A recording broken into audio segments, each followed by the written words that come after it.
সময় এসেছে মুসলিমদের বিশ্বকে নেতৃত্ব দেওয়ার। এজন্য মুসলমানদের এক হওয়ার আহ্বান জানান ইরানের প্রেসিডেন্ট মাসুদ পেজেশকিয়ান।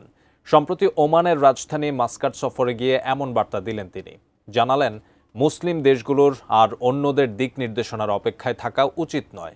কিন্তু কেন এই ঐক্যের বার্তা ইরানের প্রেসিডেন্টের? বিস্তারিত আরিফ হাসানের প্রতিবেদনে। গত মঙ্গলবার ওমান সফরে গেছেন ইরানের প্রেসিডেন্ট মাসুদ পেজেশকিয়ান। প্রেসিডেন্ট হিসেবে দায়িত্ব গ্রহণের পর উপসাগরীয় কোনো আরব রাষ্ট্রে এটি তার প্রথম আনুষ্ঠানিক সফর। আর প্রথম সফরেই মুসলিম বিশ্বকে এক হওয়ার বার্তা দিলেন। জানালেন, মুসলিমদের সময় এসেছে বিশ্বকে নেতৃত্ব দেওয়ার। মাসুদ জানান, মুসলিম দেশগুলো বিশাল সম্পদ, প্রতিভাবান মানব সম্পদ, গৌরবময় ঐতিহ্য ও সমৃদ্ধ সংস্কৃতির অধিকারী। এই শক্তির যথাযথ ব্যবহারের মাধ্যমেই তারা উদীয়মান নতুন বৈশ্বিক ব্যবস্থায় নেতৃত্বের আসনে পৌঁছাতে পারে। তার মতে, মুসলিম দেশগুলোর আর অন্যদের দিক নির্দেশনার অপেক্ষায় থাকা উচিত নয়, বরং বর্তমান বিশ্বে মুসলিমরা অভ্যন্তরীণ শক্তিকে কাজে লাগিয়ে আন্তর্জাতিক পরিমণ্ডলে আরও সক্রিয় ও প্রভাবশালী ভূমিকা রাখতে সক্ষম। ইরানের প্রেসিডেন্ট চান, মুসলিম জাতিগুলো নিজেদের পায়ে দাঁড়াক। গৌরবময় ভবিষ্যতের জন্য সবার একে অপরের পাশে দাঁড়ানো জরুরি। নিজেদের ঐক্যবদ্ধ হওয়ার আহ্বান জানিয়ে মাসুদ বলেন, আমরা এক জাতি, এক সৃষ্টিকর্তার সৃষ্টি। উল্লেখ করেন পবিত্র কুরআনের সূরা হুজরাতের 13 নম্বর আয়াত, যেখানে আল্লাহ বলেছেন, তোমাদের মধ্যে আল্লাহর নিকট সবচেয়ে সম্মানিত সেই ব্যক্তি যে সবচেয়ে পরহেজগার।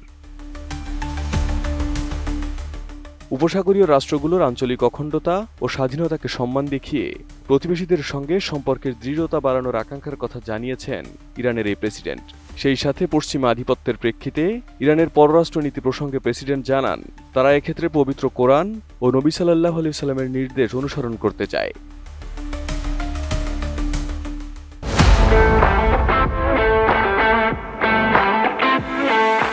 গাজা সংকট নিয়ে পেজেশকিয়ান বলেন, বিশ্ব কি দেখতে পাচ্ছে না কিভাবে একটি রাষ্ট্র নিরস্ত্র জনগণকে নির্বিচারে হত্যা করছে? মুসলিম দেশগুলোকে একত্র হয়ে গাজার নিপীড়িত মানুষের পক্ষে সোচ্চার হওয়ার আহ্বান জানান তিনি।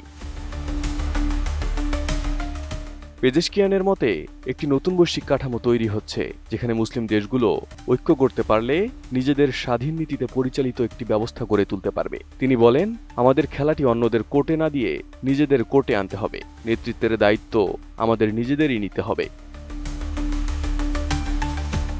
মুসলিম বিশ্বের যুবকদের উদ্দেশ্যে পেজেশকিয়ান বলেন, জ্ঞান, দক্ষতা ও শিল্পে এগিয়ে যাও। কুরআন বলে, তোমরা শ্রেষ্ঠ হবে যদি বিশ্বাস রাখো।